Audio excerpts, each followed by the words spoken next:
Hi everybody, it's us again, Alan and Aisha, Narrowboat lockdown number 2. And day 9 of lockdown on a narrowboat. Yes. That's my Hollywood voice. Oh, that's her Hollywood voice. But yeah, very strange times. It's all very unreal, isn't it? It's like we can't really, but it's a bit more like a kind of dystopian movie that we're actually living in. So it is very strange and a lot of unanswered questions. But anyway, here we are. We're still alive.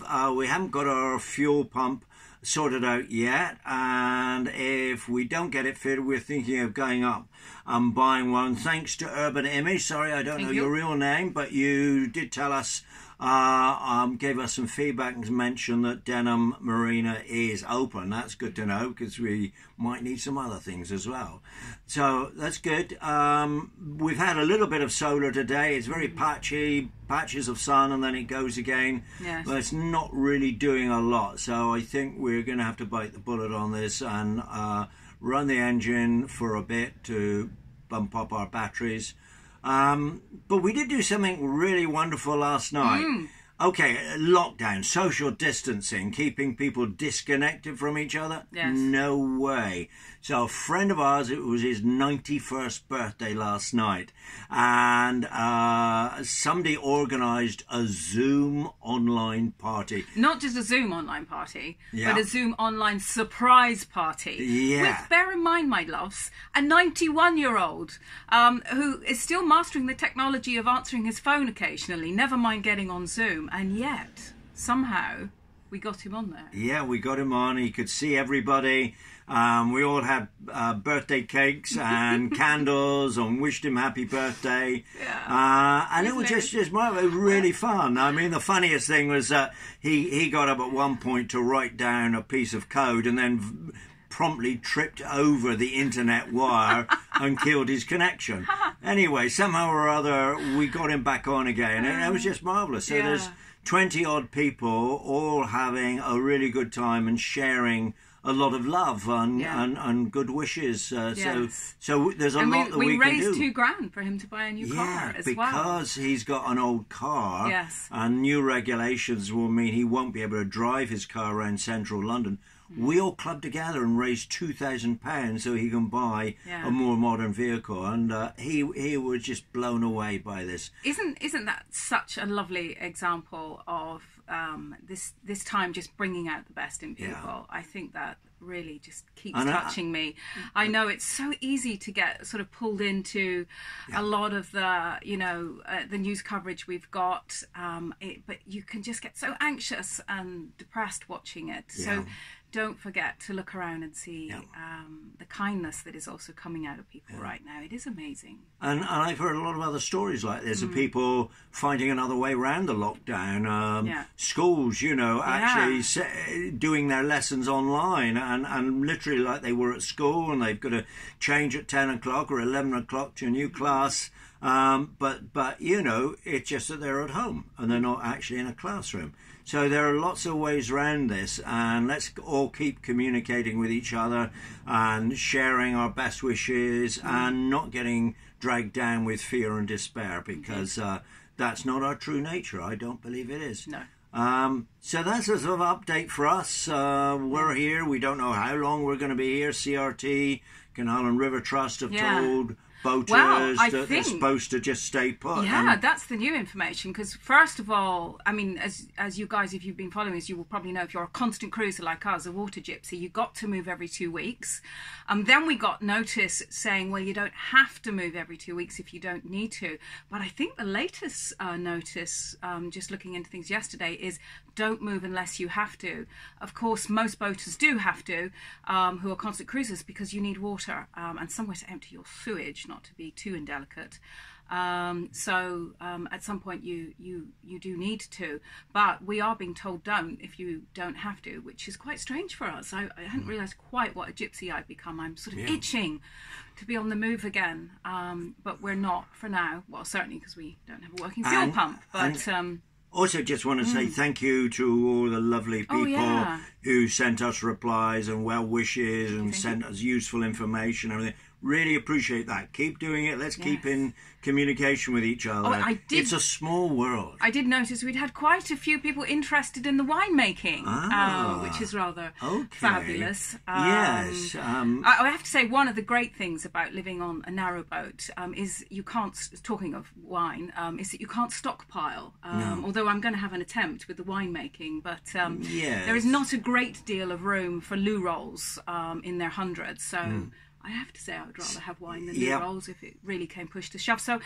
I thought what I might do today, as we'd had a few requests, is do a quick run through of how to make apple and raspberry rosé. Okay. So I am going to step out the way for all you wine buffs, winemaking novices, fellow or lushies. Maybe well, I think with medicinal, it's keeping spirits up, really, isn't it? Keeping calm. Yeah. So I'm going to step out the way, and I'm going to hand things over to you. Aisha's just going to run through the basics of winemaking, and I'll come back on at the end, okay? Yes. It's going to be very quick. Maybe we'll do, I don't know, if people are interested, I've been tempted to do a few more cookery things on what it's actually like cooking on narrowboats. It's a little bit different. So again, if anyone's interested in more than winemaking, let me know. But for today, we will just be doing the winemaking. What I will also do, I think I can do this, is post a PDF on Alan's YouTube channel. So if you are a subscriber, go there and you should be able to download the download for that. I call my wine business Funky Mole Rat, by the way. We haven't actually shared this with our lovely peeps out there. Alan and I have a mildly disturbing affection for naked mole rats. We don't know why. I think because they're just so ugly, no one else would love them. Ugly creatures with big hearts. Yes, and they're just naked, poor lambs. And they're naked as well. Yes, but they also love each other for their whole lives. Mole rats marry for life. So I named, for those of you who will download my winemaking file, I've named it Funky Mole Rat Wines. So that's why. Okay. Okay, on with the winemaking. Over to you. So, I'm going to step out the way. Splendid. Forgive me, I'm going to look down at my iPad, which is sort of down here, because it's got the recipe on, and I haven't actually learnt the recipe. Anyway, basically what you need is to go to your local supermarket. This is probably the wrong way around as you're looking at it. I don't know, because of on the screen, but anyway, this reads apple and raspberry juice, Tesco Do It, and it's a really good one. One of the reasons it's great to buy a juice like this that is 100% juice, right? 100% juice, nothing that's got any flavorings or anything in there, is you're getting lovely sweet fruit, because they use the best of the fruit for these juices. So it's a super simple cheat way of making wine. To make 1 gallon of wine, you will need 2 of these babies. Costs a couple of quid, that's all. You will need a few other winemaking ingredients, which you can largely buy from Wilko, and wonderfully Wilko is delivering online. So if you are not near a Wilko, or you are truly self-isolating, order it online. You will need something called pectolase, some tannin. Okay, actually that's not a Wilko one, but Wilko Do It. Something called citric acid, and something called yeast nutrient. This will all be in the PDF. But most importantly, my loves, yeast. The way alcohol forms is you put sugar in with the juice and the yeast in with the sugar, and as the yeast eats the sugar, it turns into alcohol rather fabulously. Whoever invented that, my hats off to them.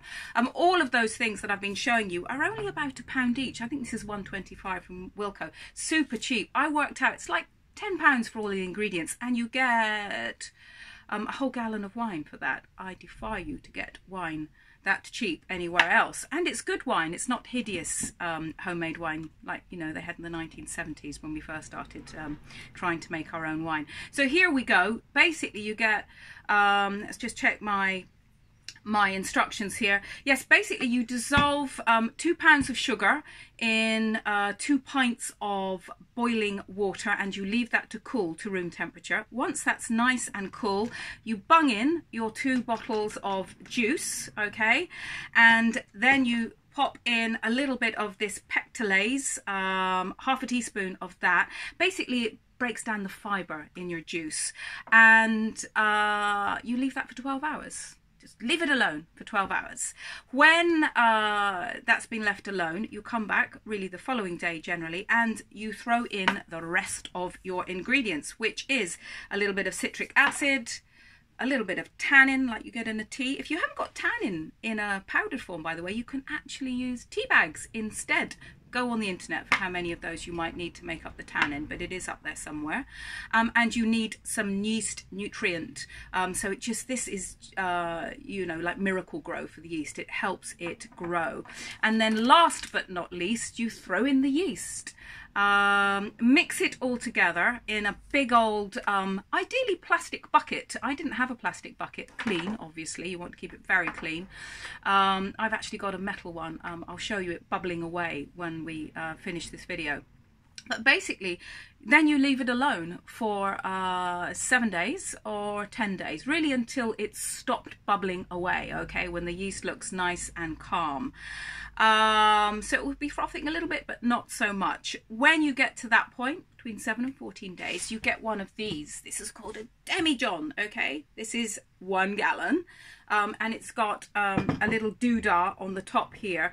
Basically, you pour your mixture in there, put one of these in place, and that lets out, I think it's letting out oxygen as the yeast is consuming that sugar and wonderfully turning it into alcohol. Probably you want to leave that for about 6 weeks, okay? By the way, these airlocks, I think that's the official term for them, come in a couple of different shapes and sizes. Here's an example of another one, but they're essentially the same thing.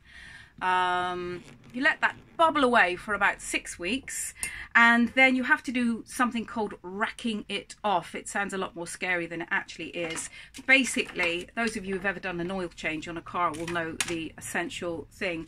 But what you do is you get yourself a second demijohn, so you need 2 demijohns to start this process, and you pop your hose in one end, suck the other just to get it going, get a mouthful of lovely wine. Always good. And then have your second demijohn slightly lower down so that you're creating a little bit of suction. Yeah. Alan's going to demonstrate. Second demijohn. So I don't know if we can tip the camera. Sorry, this is very, very roughly done. So it'll be lower down. And then you are racking off basically the top half of the wine, but leaving the smushy sediment at the bottom. You'll be left with a little, about an inch of sediment. And then after that, you're probably going to rack it off at least one more time, doing the same process.